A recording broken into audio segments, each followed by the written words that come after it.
2011, 7 billion people exist in the world. 4 billion out of them are Asians.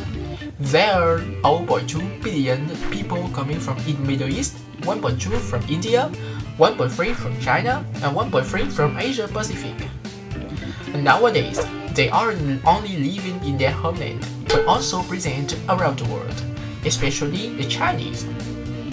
By their appearance, we can easily recognize an Indian or an Arabic among Chinese, but for most of people, Vietnamese and Chinese are similar.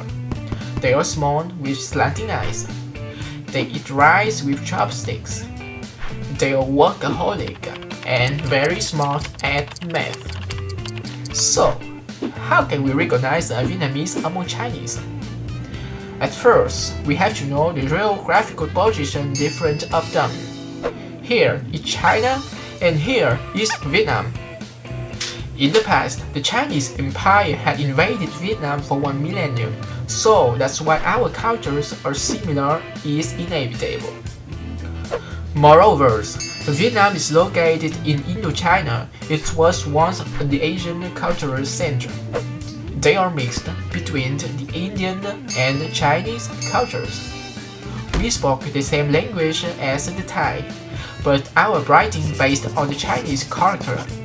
This method called the norm. The principle is we use the pronunciation of sinogram to express the meaning in the Vietnamese.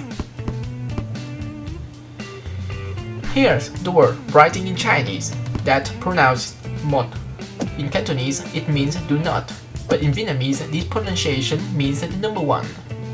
This writing method also exists in the other nearby countries of China, like Korea and Japan. As you know, at present, Korean and Japanese still write on sinogram, but we Vietnamese, we don't use it anymore. Why? After a period of the 900 years of independence from China, our culture was influenced by Westerners because of the French colonization.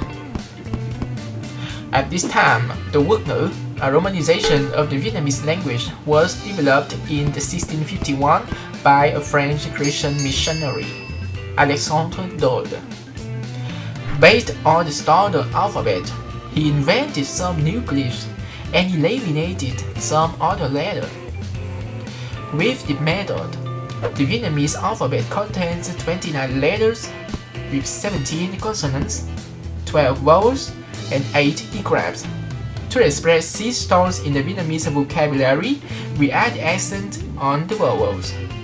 The acute accent for the high rising, the tilde for the glottalized rising, nothing for the mid-level, the hook for the dimming, the grave accent for the low falling, and the dot below for the low glottalized falling. Look at the previous example. This is the number 1 writing in Nam that pronounces một. By using the quốc ngữ, we write what we hear, the M, the O, the T, and the dot below on the O to have the tone.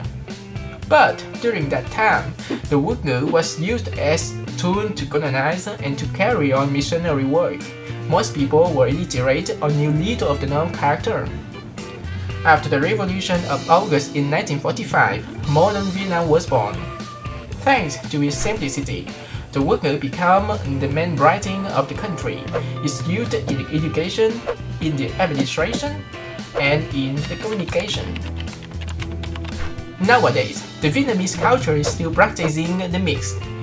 We have similar traditional customs as Chinese. We speak in the style of Thai, and we write in Latin as Westerners. In brief, if you see a pretty Asian man walking down the street, to know if he's Chinese or Vietnamese, you just take a look on his notebook.